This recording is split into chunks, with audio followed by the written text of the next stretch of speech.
જય ગિરનારી, ઓમ નમો નારાયણ. ગિરનારની એક ખાસી ઝલક જોઈ એ ગુરુદત્ત મહારાજના દર્શન કર્યા, એ જગ્યા ઉપર ગયા અને ત્યાંની જે અનુભૂતિ જે છે એનું વર્ણન કંઈક અલગ જ છે.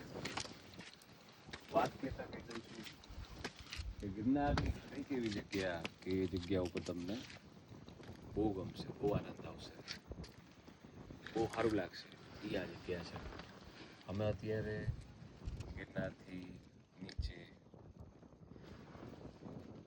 કમંડળ કુંડ એ જગ્યા ઉપર પ્રસાદી લીધી અને કમંડળ કુંડથી ઉપર ડાયરેક્ટલી આવ્યા કે ત્યાં ગોરક્ષનાથ શ્રી ગુરુ દત્તાત્રેય ભગવાનના શિષ્ય ગોરક્ષનાથજી, મચ્છન્દ્રનાથજી અને કાલભૈરવ દાદાની જે જગ્યા છે ત્યાં અને ચરણ પાદુકા છે ગોરક્ષનાથ એ જગ્યા ઉપર.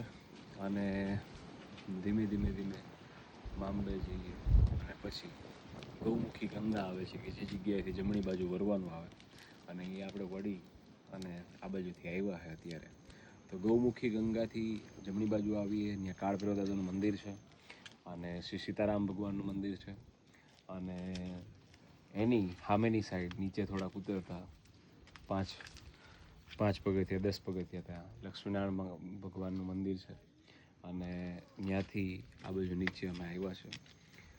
આનંદ બહુ સારો છે આ જગ્યાનો કે તમને શાંતિની અનુભૂતિ થાય છે કે તમે જ્યારે જતી વખતે જો નવી સીડીથી જાઓ તો તમને એ જગ્યા ઉપર સામેથી ભીડ, પછી અમુક એવો અવાજ કે જે તમે સાંભળવા નહીં માગતા હોય એવા બધા અવાજથી દૂર રહીને આ જગ્યા એક તમને શાંતિની અનુભૂતિ છે. જે આપણે લેવાય એટલે આજે ઓવરઓલ ગિરનારની અંદર ભલે આપણે જેટલું અત્યાર સુધી થાકી ગયા કે જે બી હોય, પણ આપણે એક સારી એવી શક્તિ કે આજે આપણે આખો દિવસ રહે અને આજે રાતે બી આપણે સૂતા નથી અને આપણે એટલું હાલ્યા અને આટલી બધી જગ્યા ઉપર ગયા અને જગ્યા ઉપરથી આપણને શક્તિ પ્રાપ્ત થઈ અને એના આશીર્વાદ મળ્યા. અને એ આશીર્વાદથી પાછા આપણે ગમે ત્યારે આવીએ એવી મારી તો મનોકામના છે જ. ભોલાભાઈ તમારી શું કહેવું? નીરજભાઈ તમારી? બંનેના અત્યારે બોલતા નથી, હાથથી જ બધું સમજાવી દે છે કારણ કે સમજી શકો છો આ જે છે એટલું ટફ છે. એમ તો કંઈ સહેલું બી નથી. બધા જગ્યા ઉપર આવી અને કમ્પ્લીટલી જઈ ના શકે એટલે ટફ છે, એટલું જલ્દી પહોંચાય નહીં. અને પ્રોટેક્શનની અંદર તમારા માટે રેનકોટ ને તમારે ક્યારેય બી વરસાદ કે ઠંડી એનાથી બચાવશે.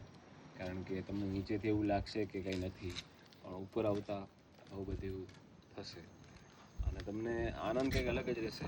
સાથે આ બધી વસ્તુ થઈ ગઈ. પાણી જે છે એ રાત્રિના સમયે 2 જગ્યાએ 3 જગ્યાએ આપે છે, પણ ત્યાં ફૂગો એ પહેલાં તમને તરસ લાગવાની છે એટલે નીચેથી પાણીની બોટલ લઈ લેવી. અહીંયા 70 રૂપિયા લે છે, 70 રૂપિયા ઉપરની સાઈડ લે છે, પણ એનો ભાવ હોય છે કે ભાઈ એને સડાવવાળાને એને આપવા જે બી રીતના હોય છે. પણ નીચે દેખાડી બોટલ લઈ આવો તો તમને બીજી જગ્યાએ ફૂગો ત્યાં મળી રહે. એટલે એ રીતના પાણી થોડુંક રાત્રે જોવાનું. અને બાકી તો અત્યારે 10 દિવસ માટે કેવું છે કે રોપવે અત્યારે બંધ છે. એટલે આજે તારીખ જે છે આ 7 તારીખ છે ને, 7 તારીખથી લઈ અને જોવા જાવ ને તમે 18 તારીખ સુધી કદાચ બની શકે. એટલે એટલા દિવસ માટે કદાચ બંધ રહી શકે. અને તો બી એકવાર સાઈડ પર જોઈ લેવું, કારણ કે આ જે છે એ મોસમ એના ઉપર આધાર રાખે કે વરસાદ આવે છે, વાવાઝોડું આવે છે તો હાલે કે ના હાલે. બરાબર છે. બાકી આનંદ અનેરો છે. પોતાની જાતને અને પોતાને એક્સપ્લોર કરવા માગતા હોય તો આવી બધી જગ્યાઓ પર એક્સપ્લોર આપણે કરીએ તો વધારે સારું રહે. હવે બહુ લાંબો સમય થઈ ગયો છે ઉપરથી નીચે સુધી આવ્યા, એ કોઈ સપાકલું કે એવું કાંઈ માર્યું નથી.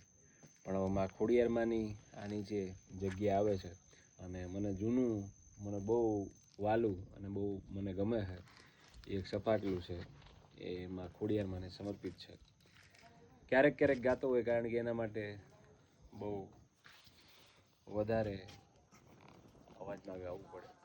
એટલે એ આવી ખુલ્લી જગ્યા હોય અને એ જગ્યા ઉપર જ આવો આનંદ આપણે લઈ શકીએ. તો કહેતા હોય તો હું ગાઈ દઉં. માં ખોડિયાર માને સમર્પિત. હાય ઊંચે રે હાય ડુંગરે આયું ના બેસણા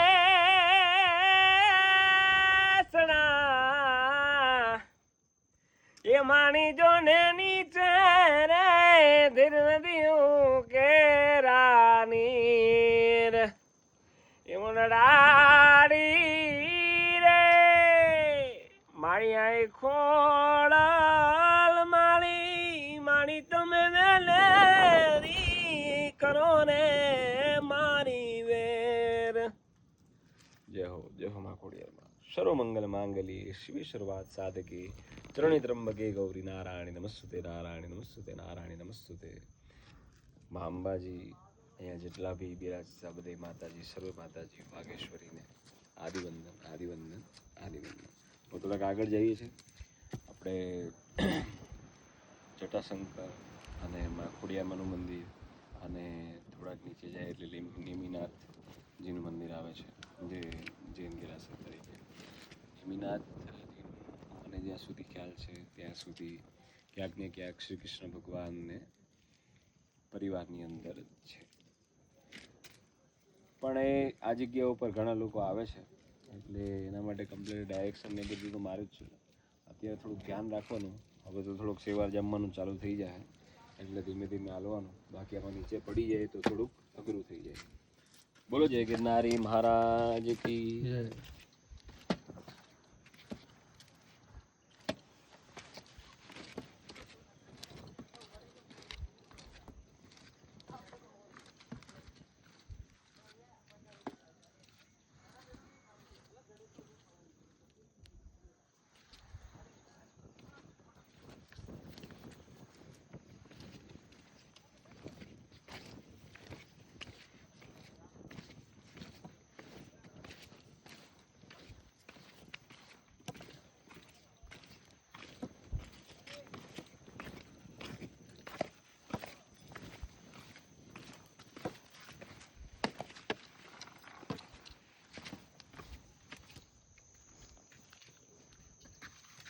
ભાઈ નીરજ